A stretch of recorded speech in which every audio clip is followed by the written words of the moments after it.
On Friday, President Joe Biden gave an update on the federal response to Hurricane Ian.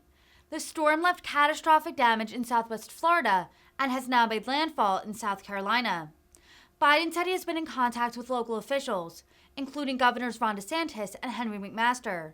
The president said he has called for every possible action to be taken to help hurricane survivors at this time. He also issued a message to South Carolinians, telling them to follow directions from local officials and stay safe. On Friday morning, Governor Ron DeSantis said the death toll was up to at least 21 people and growing.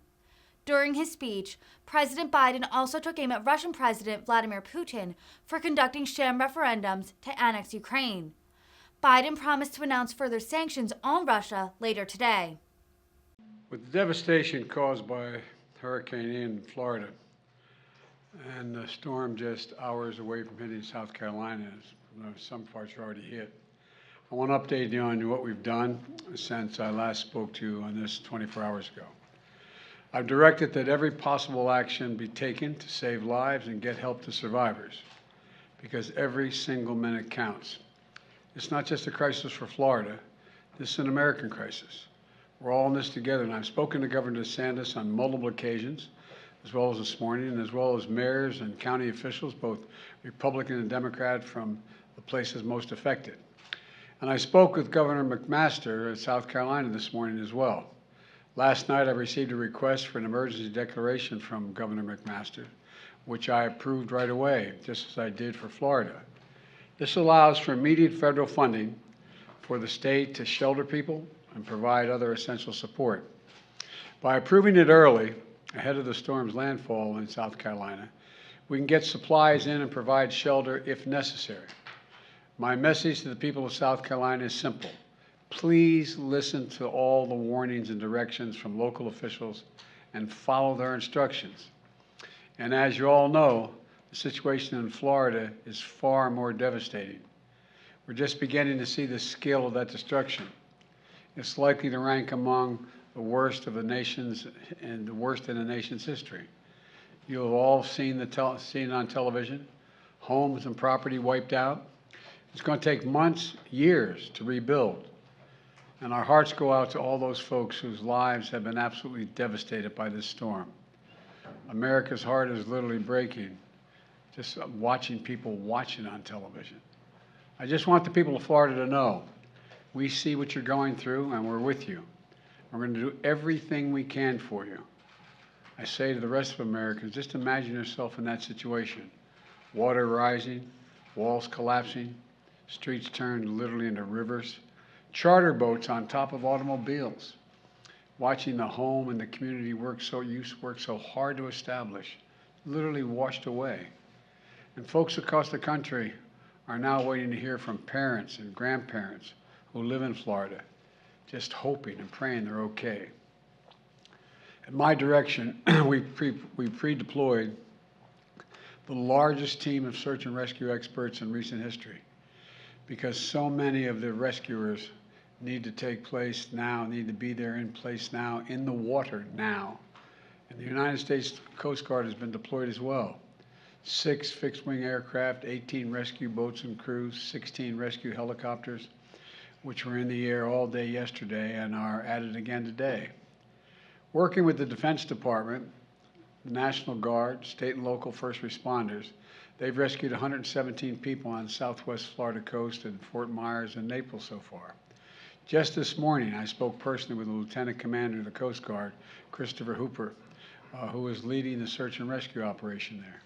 He emphasized this is one fight, everyone working together, Coast Guard, Defense Department, Customs and Border Patrol, Florida Fish and Wildlife, local officials. They're doing everything they can to rescue people. He said, Mr. President, we will not rest at night until we know they're safe and sound. He talked about how they rescued a 94-year-old woman who had the courage to be hoisted up onto a helicopter, the wind blowing, and as well as a 1-month-old baby. Not the same time, but a 1-month-old baby as well, and so much in between.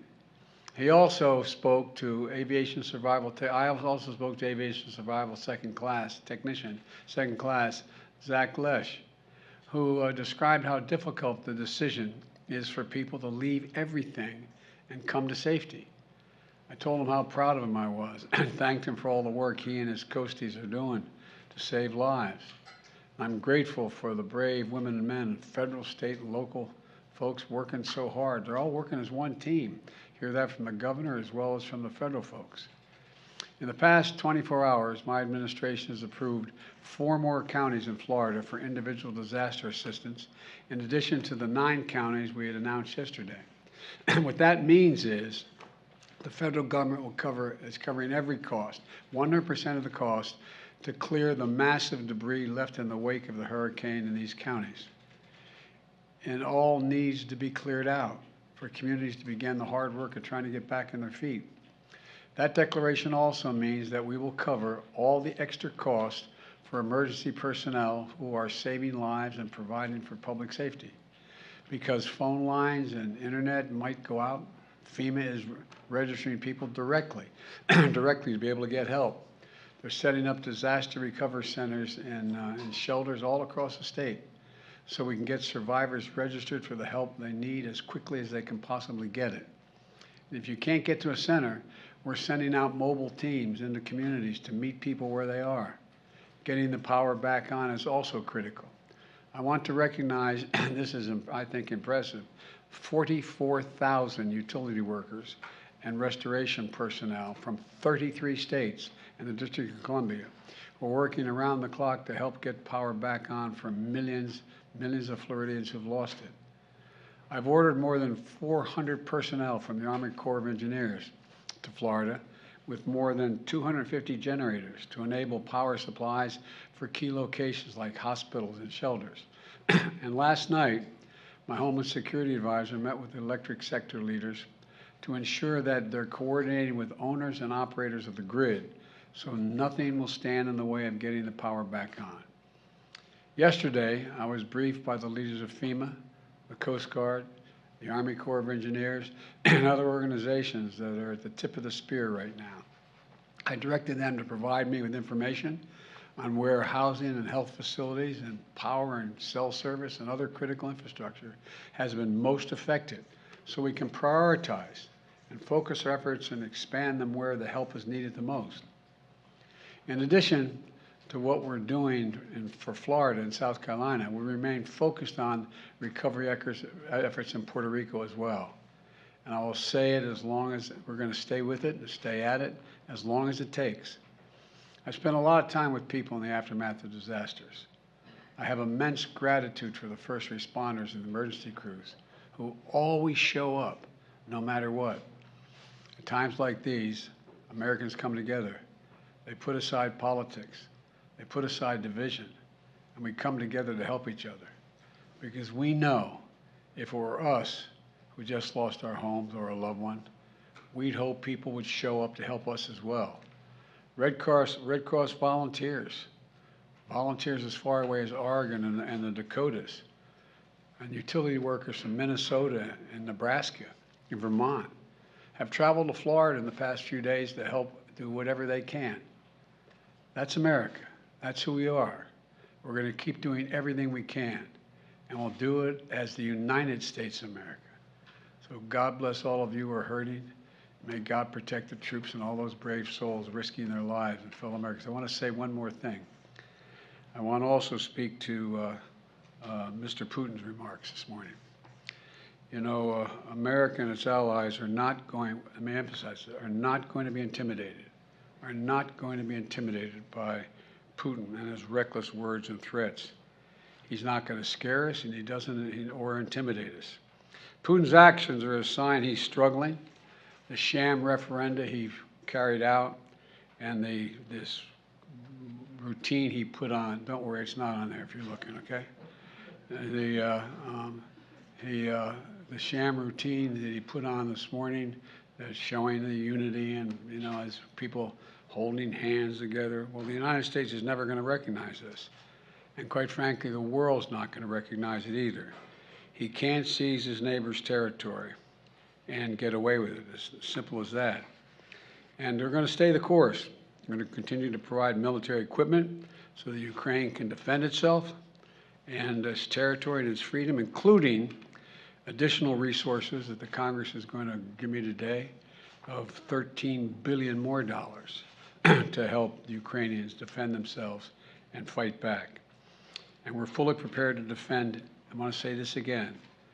America is fully prepared with our NATO allies to defend every single inch of NATO territory. Every single inch. So, Mr. Putin, don't misunderstand what I'm saying. Every inch. And I've been in close touch with our allies. We're announcing new sanctions today as well, that including new authorities to sanction anyone who provides political or economic support to Russia's fraudulent territorial claims. And I've been in close touch with our NATO allies who are united in our resolve to take on his aggression. So I thank you all very much. You also asked me earlier about the pipeline, and let me say this. It was a deliberate act of sabotage, and now the Russians are pumping out disinformation and lies. We're going to work with our allies to get to the bottom of exactly precisely what happened. And at my direction, I've already begun to help our allies enhance the protection of this critical infrastructure. And at the appropriate moment when things calm down, we're going to be sending divers down to find out exactly what happened. We don't know that yet exactly, but we're not, just don't listen to what Putin is saying. What he's saying we know is not true. Thank you all so very much.